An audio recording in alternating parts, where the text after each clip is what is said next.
Hey guys, welcome back to the channel. Before we get started with the video, I have to explain something to you. With the gauntlet, I have the Monstrum risers on there. Because of the rings I have, I had to use it to get the right height and setting to be able to get my magazine in it. So with that fact, I had the risers set a little too high in the back. So when you see the first two groups with the JSB and the AEA pellets, I was having to use hold unders to try to get on the target because it was shooting too high. And with this scope, there are no cross hashes a certain distance up on the scope. So I wasn't for sure if I was holding in the same spot. Well, I'm pretty sure I was not. So with the accuracy on those, you'll just have to overlook it. But I'm going to show you a video here where I shot the Zon slugs off of camera, unfortunately. But I'm going to show you the video of the group I got from those slugs. I was able to hold the top hash mark on the scope. It was still shooting high, but it got a good group because I was able to use that hash mark to know exactly where my hole was.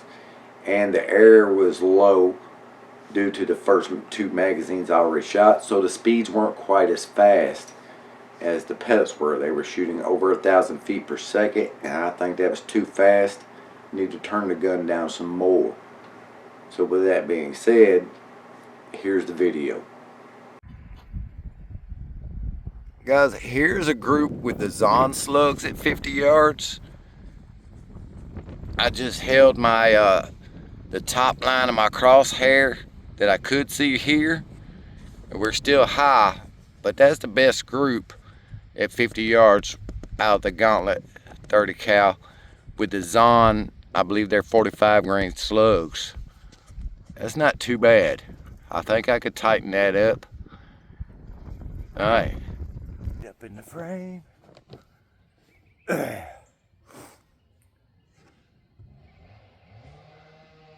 Alright, welcome back to Air Power, guys. I know it's been a long time and I've been MIA, but today we're finally back on the range, and as you can tell by the title, this is a Umarex Gauntlet.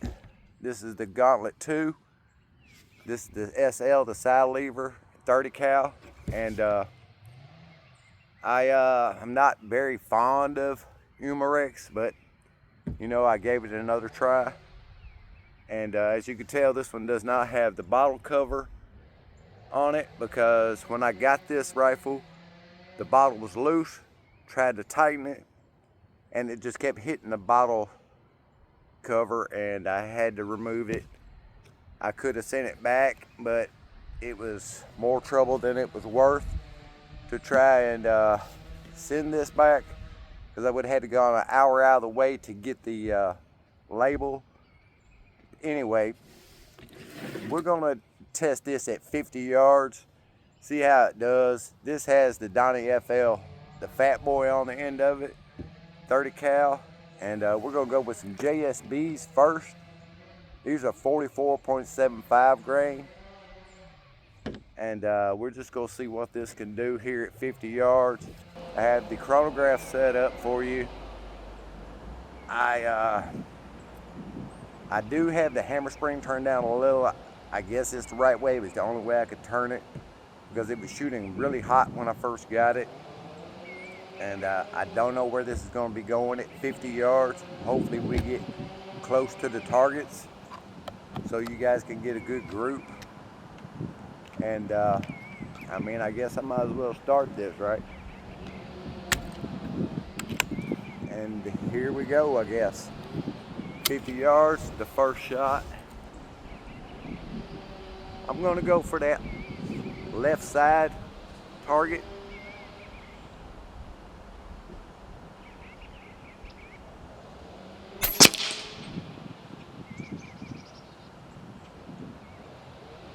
I can't tell where that's 1,017 feet per second. So that's really moving. Let me send the second shot and see if I can see where these are going.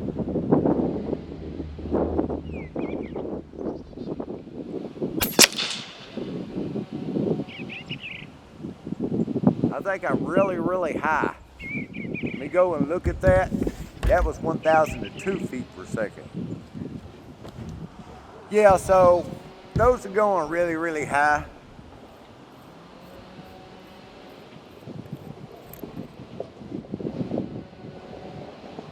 We're going to try to bring this down some.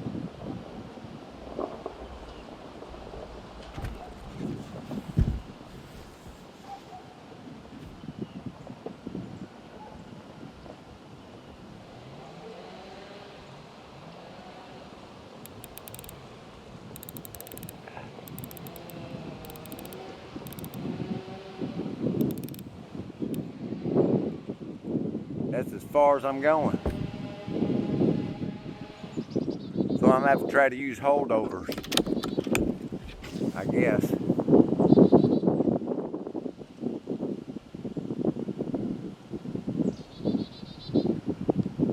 Same target.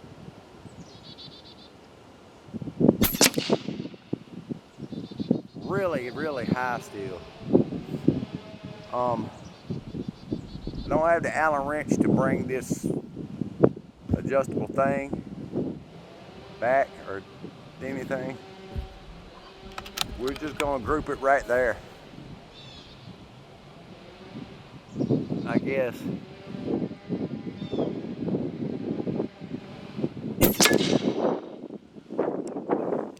Right beside that other shot. I really don't have any crosshairs where I'm holding, so it might not be the same exact spot I'm holding.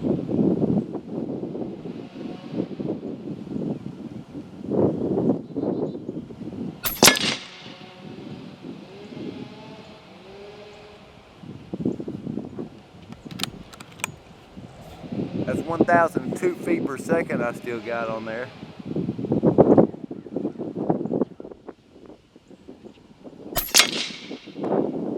I got an error.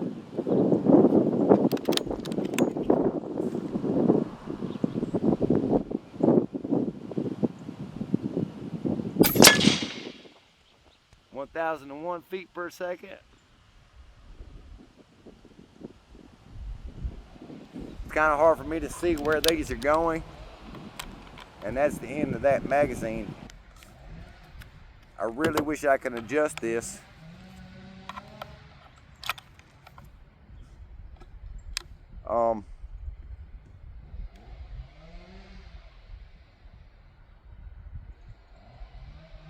It really kind of sucks. It won't go anymore.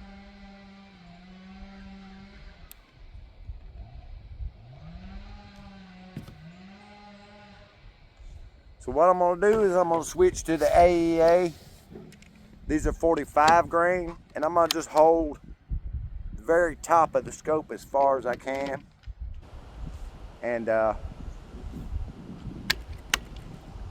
in the middle of that middle target, hopefully we'll get near it.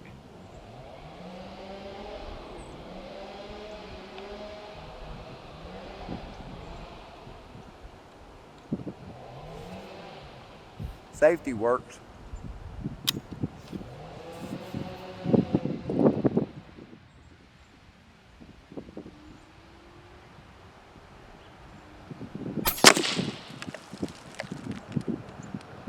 I think we hit the dirt on that. That was 1,002 feet per second. So I'm gonna go back to the middle crosshairs.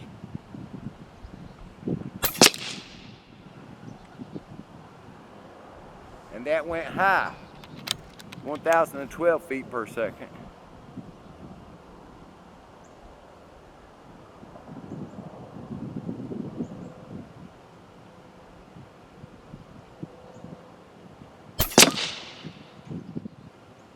I'm just gonna hold right there, 1,010 feet per second.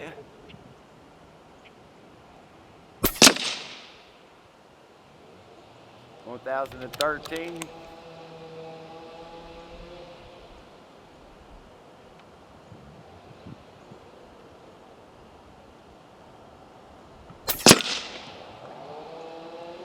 1011.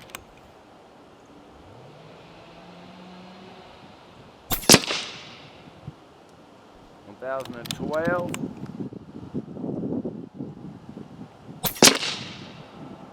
1011.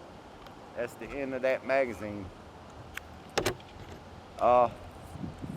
Sorry I didn't have a way to adjust this scope for you guys to get on target. Kind of in a hurry today to get out here and get this set up because I ain't been out here so long and I don't have much time. So that is what it is. I don't know exactly where those went. Hopefully the camera saw them all. And you have to take into consideration that I had no hash marks to do the holdovers. I just was guessing where I was trying to guess where I was holding on that line. And that's what we got.